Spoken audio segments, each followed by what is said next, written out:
So, Evan, tonight we look forward to learning from you and to hearing your words of wisdom and hope.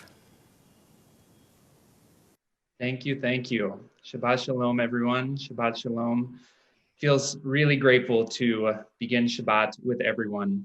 And thank you, Cantor Mutlu, for the introduction, and to the clergy and leadership of Central Synagogue for inviting me to share some words with you all tonight.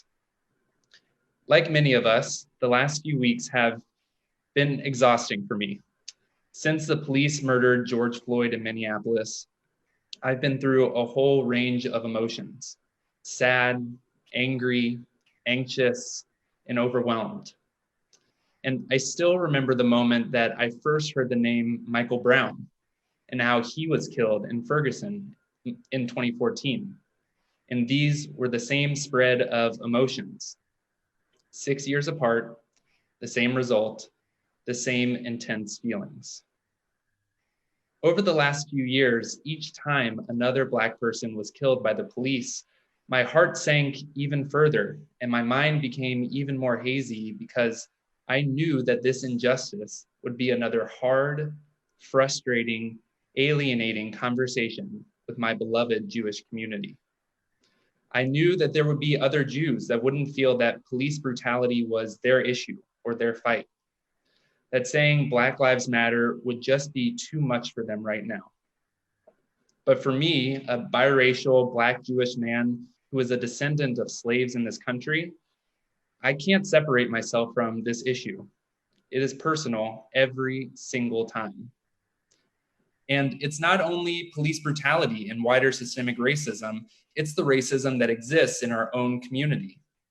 It's personal every single time when I get nervous to enter a synagogue because of the security guards out front. It's personal every single time I see extra stairs when I walk into Jewish spaces. It's personal every single time someone asks me about my Jewish story or my family's history without even asking for my name first. Racism exists in our Jewish spaces, in our country, and around the world.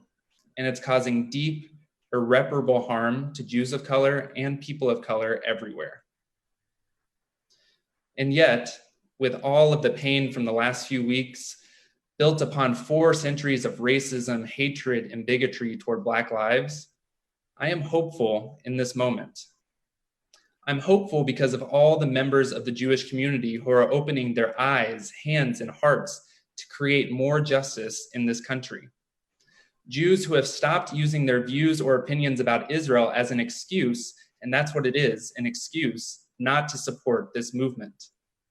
All the people who are fully hearing the call that Black lives matter, and that this isn't an issue that Jews can shy away from. I'm hopeful because of all the people who have raised their voices, donated their money, marched in the streets, stretched their brains, searched their hearts, and committed to doing more to create a better, safer world. But all of that is just from the last few weeks. Our larger question right now is how we will act moving forward. As always, our Torah provides us with the wisdom that we need in this moment. Though in Israel and North America, we read one of 2 portions, I'd like to focus on Parashat Shelach Lecha. In this portion, we read about the Israelite spies assessing the future promised land. Out of the 12 spies, 10 of them report that the land is filled with obstacles and that it's just going to be too difficult and too treacherous to settle.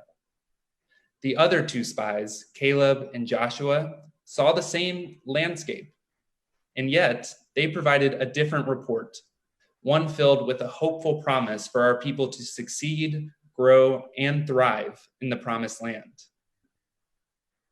My friends, just like our ancestors wandering in the desert, we are in a difficult, treacherous moment. I must confess that my hope right now is also balanced with fear. Of course, fear of more violence erupting, but also fear of losing this moment for change. And how we respond right now will have consequences for decades and centuries to come. The stakes are high, and each of us have choices to make. So really search yourselves. What will you do to make sure that Jews of color feel welcome and empowered in Jewish spaces? What will you do to combat police brutality and mass incarceration? What will you do? What will you risk? And how will you rise to this moment? For my safety and the safety of other Jews of color and Black people, I need you to do something in this moment. And if you're unsure, look to our modern day Caleb's and Joshua's, the incredible Jews of color and Black activists and organizers who are leading us through this moment so that we may build a better country and world. Listen to them, support them and their organizations. Understand your own oppressive relationship to whiteness. Strive to be anti-racist every day, join anti-racist organizations, combat police brutality, change our racist system. Our Torah teaches us that getting to the promised land is difficult, not only through physical struggle, but also with internal strife and reconciliation with those in our own community. Reaching the promised land takes time, even generations to achieve, but it can be done. But for that to happen, we must commit to doing the work. Because the stakes right now for me, for Black Jews and Jews of color, for Black people and people of color, the stakes couldn't be higher right now. 18 days ago, as George Floyd's body lay pressed to the ground, he uttered the words, "I can't breathe."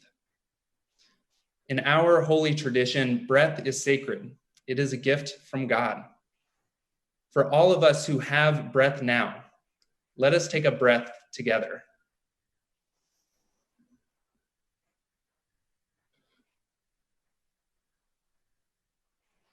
Now is our moment to act. Let each and every one of us use this sacred gift to breathe into existence a safer, more just world for all of us. Shabbat Shalom. Shabbat Shalom, Evan. We are